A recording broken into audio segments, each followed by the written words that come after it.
Il y a de ça même pas 2 ans, j'avais zéro charisme. Je faisais rire les autres rigolaient avec moi, j'étais marrant, mais personne me trouvait charismatique et personne me prenait au sérieux. Et j'en souffrais tous les jours, je me disais pourquoi on me respecte pas, pourquoi j'ai pas d'aura, je dégage rien, donc je sais mieux que quiconque ce que ça fait de pas se sentir charismatique. Parce qu'en réalité, ne pas avoir de charisme, ça impacte presque tous les points de ta vie. Tu vas avoir peu d'estime de toi généralement, peu de confiance en toi. Avec les femmes, ça va mal se passer puisque tu vas rien dégager, donc tu seras pas du tout attirant. Mais surtout, tu auras cette impression de subir ta vie. Généralement, quand t'as très peu de charisme, les personnes qui ont peu de charisme, elles subissent leur vie et elles vivent pas la vie qu'elles méritent de vivre. Quand tu regardes absolument tous les gens qui ont réussi, ils ont tous une forme de charisme. Parfois, ça va pas être du charisme masculin, ils vont pas dégager une aura super masculine, mais ils auront tous du charisme. Tu regardes tous les mecs qui ont réussi, ils ont tous ça en commun. C'est pourquoi aujourd'hui, je vais t'expliquer en 5 étapes applicables dès maintenant comment tu vas pouvoir enfin être charismatique, donc reste bien jusqu'à la fin de cette vidéo parce que tu voudrais pas louper une seule étape. Donc sans plus de blabla, la première étape c'est de regarder les gens dans les yeux. Tu l'as sûrement déjà entendu plusieurs fois, mais c'est tellement vrai. Imagine, je fais cette vidéo et je suis comme ça. Je te regarde même pas dans les yeux. Si je parle à une caméra, quand je m'adresse à la caméra, je m'adresse à toi directement, toi qui regardes cette vidéo. Si je te regardais pas dans les yeux, tu calculerais même pas ce que je te dis, tu serais pas attentif et t'aurais déjà sûrement quitté cette vidéo. Ça prouve à quel point c'est important quand tu discutes avec quelqu'un de le regarder droit dans les yeux. Là, j'ai pris l'exemple de cette vidéo, mais imagine que t'es avec une fille. Mets-toi à la place de la fille. Elle discute avec un garçon, qui a l'air plutôt sympa, mais quand ce garçon lui parle, il est comme ça. Il discute avec elle, mais il la regarde pas dans les yeux. Tu crois qu'elle va se sentir comment ? Tu crois qu'elle va se sentir valorisée ? Tu crois qu'elle va se dire « Ouais, c'est avec ce garçon que j'ai envie d'être ?» Non, parce qu'il a pas le cran de la regarder dans les yeux, il arrive pas à maintenir un eye contact plus d'une seconde. Et ça montre qu'il a pas confiance en lui, et qu'il est impressionné. Donc en fait, elle va pas aller vers ce genre de mec. C'est pourquoi c'est ultra important, avec tout le monde, pas juste dans tes relations sentimentales, avec tout le monde, dans toutes tes interactions, de regarder droit dans les yeux les gens avec qui tu parles. Ça amène de la profondeur, ça montre que t'as confiance en toi, et les gens t'écouteront plus. Le deuxième point, tellement important aussi, tes parents te l'ont peut-être dit quand t'étais plus jeune, ou peut-être encore maintenant, c'est de te tenir droit. C'est la base de tout. Ton langage corporel est extrêmement important. Une fois de plus, on peut prendre l'exemple d'une discussion avec une fille. Si tu tiens en face d'une fille et que t'es comme ça, les épaules tombantes, elle va se dire non, il a pas confiance en lui, c'est pas très esthétique en plus de ça, les épaules tombantes c'est vraiment pas beau, et ça montre que tu es apitoyé sur toi-même en fait, tu subis la vie. Le poids de la vie te met une pression limite physique qui fait que t'as les épaules baissées, tu baisses la tête, tout ça. Non, tu lèves la tête, tu te redresses, tu regardes dans les yeux. Très très important. Et ça montre aussi une certaine forme de puissance. Quelqu'un qui se tient droit, avec les épaules bien larges, ça montre qu'il est plutôt dominant. Pour la troisième étape, on va aller dans mes conseils qui sont beaucoup plus perso. Je t'ai dit de te tenir droit et de regarder dans les yeux, parce que c'est la base des bases, mais je pense que t'as déjà entendu ça autre part. Là, pour la troisième étape, ça va être quelque chose qui m'est propre, que j'ai remarqué, et qui fait absolument toute la différence à partir du moment où je l'ai appliqué, c'est de dire ce que tu penses. Parce que oui, quand tu dis ce que tu penses, tu vas sûrement être clivant. Il y a des propos que tu vas tenir qui vont déplaire à certains, mais que d'autres vont aussi adorer. Parce que si t'essayes de plaire à tout le monde, en fait, finalement, tu plais à personne. Crois-moi, de mon expérience, essayer d'être le mec aimé de tous, qui est d'accord avec ce qu'un tel dit, enfin, être tout le temps d'accord avec les personnes avec qui t'es. Déjà, c'est pas logique, parce que tu peux être d'accord avec une personne et une autre juste pour leur faire plaisir alors que les idées sont contraires.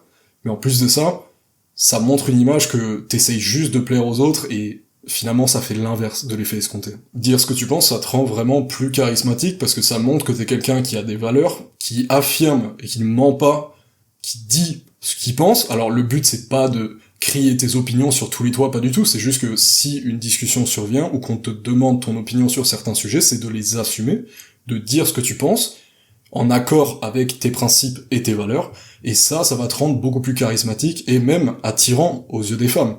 Une femme va préférer largement un homme qui est clivant, mais qui dit ce qu'il pense, qui va pas se retenir ou alors se lisser par convention sociale, plutôt que quelqu'un qui n'a pas d'opinion en réalité, qui est une coquille vide, et qui est juste d'accord avec tout le monde. Mon conseil numéro 4, ça va être d'appliquer la loi du 70-30. Pas la règle du 80-20 de Pareto, la règle du 70-30. Qu'est-ce que c'est ? En fait, la règle du 70-30, ça va être d'écouter 70% du temps et de parler 30% du temps. Quand t'es dans une conversation avec quelqu'un, ou dans un groupe, avec plusieurs personnes qui parlent, t'as pas envie d'être le mec qui parle tout le temps. Tu peux te dire, oui, mais c'est bien, si je fais que parler, comme ça, les gens, ils me remarquent et tout. Non. Celui qui veut absolument en placer une à chaque fois, qui fait que parler de lui, qui essaye tout le temps de ramener un sujet lié à lui, ou qui veut tout le temps parler alors qu'en fait, il a rien à dire, crois-moi, ce mec n'a pas de charisme. Et t'en connais sûrement des gens comme ça qui font que parler, que parler, que parler. Est-ce qu'ils sont charismatiques? Pas du tout. Ça veut pas dire ne rien dire et être totalement muet, parce que ça peut te faire passer pour un mec juste bizarre, en fait, si tu parles absolument jamais. Et en plus de ça, les gens voudront pas venir te parler, tu pourras pas connecter avec des gens si tu parles absolument jamais et que tu restes tout le temps seul dans ton coin. Mais simplement, il faut que tu parles quand c'est nécessaire. Et la plupart du temps, ce que je te conseille de faire, c'est d'écouter les gens et de les écouter attentivement. Si tu peux rebondir, si tu peux montrer que t'es intéressé par là, c'est encore mieux parce que la personne va vraiment se sentir bien avec toi parce que tu l'écoutes vraiment. Et les gens adorent qu'on les écoute parler, donc fais en sorte d'écouter plutôt que de parler. Et dès que tu parles, réfléchis bien à ce que tu vas dire avant.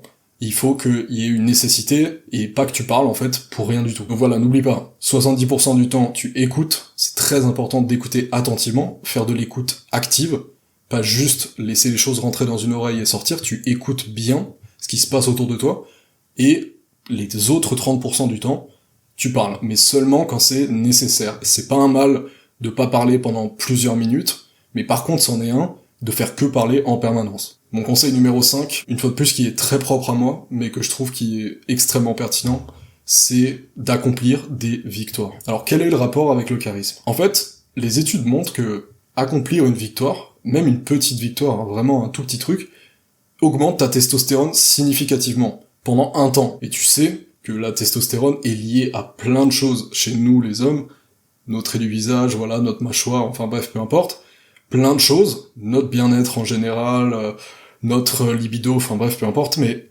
c'est lié à énormément de choses, et en boostant cette testostérone, ça va aussi booster ton charisme. Donc c'est pourquoi accomplir des petites victoires, tous les jours, aussi infimes soient-elles. Par exemple, tu gagnes une partie au ping-pong avec un pote à ta pause si t'es au lycée ou un truc comme ça, on s'en fout, une toute petite victoire, ce qu'on appelle les victoires du quotidien, accomplir des petites victoires et des moyennes et des grandes victoires, si possible, tous les jours, va augmenter ta testostérone, ton estime de toi et ton charisme. Mais de toute façon, je suis sûr que tu l'as déjà remarqué. Comment tu te sens après avoir gagné, par exemple, un match de foot? Si tu fais du foot en club, comment tu te sens après avoir gagné un match de foot? Tu te sens beaucoup plus dans le contrôle, tu te sens bien, tu te sens calme, et t'as l'impression d'être dans le contrôle, d'être tout le temps dans le contrôle, et d'avoir un état extrêmement stable, un état psychique extrêmement stable, une estime de toi qui est très haute, et en réalité, ton charisme a augmenté, et ça, c'est lié à la victoire. Cette victoire t'a fait te sentir d'une telle manière qui augmente ton charisme. C'est pourquoi essaye d'accomplir chaque jour des petites victoires qui vont augmenter ton estime de toi et ton charisme. Et enfin, mon point bonus, ça c'est pour toi si t'es resté jusqu'à la fin de cette vidéo, parce que t'as été sérieux, tu m'as écouté jusqu'à la fin, et tu verras les points positifs de ce que je viens de te donner, c'est de tout simplement pas tout baser sur son look. L'apparence est important dans le charisme. Souvent, si t'es plutôt beau, ou alors plutôt musclé, ou que t'as vraiment un physique impressionnant, tu vas avoir du charisme, mais il y a plein de gens qui ont des super physiques qui n'ont pas de charisme en fait. C'est corrélé, mais c'est pas une fatalité. Si t'es pas forcément beau ou pas du tout impressionnant, tu peux quand même avoir du charisme, donc ne base absolument pas tout sur ton look, parce que, à contrario,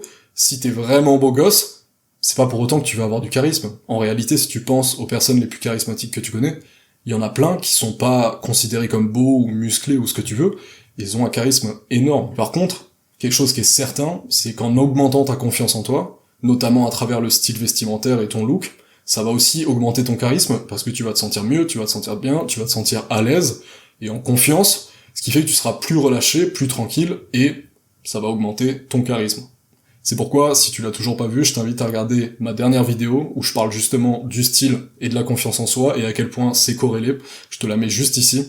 N'hésite pas à la voir, et donne-moi ton avis dans les commentaires sur cette vidéo. Donc voilà, j'espère que cette petite vidéo t'a plu. N'hésite pas à me donner ton avis dans les commentaires, je serai ravi d'y répondre. Sur ce, on se revoit très vite pour une nouvelle vidéo, frérot. Ciao.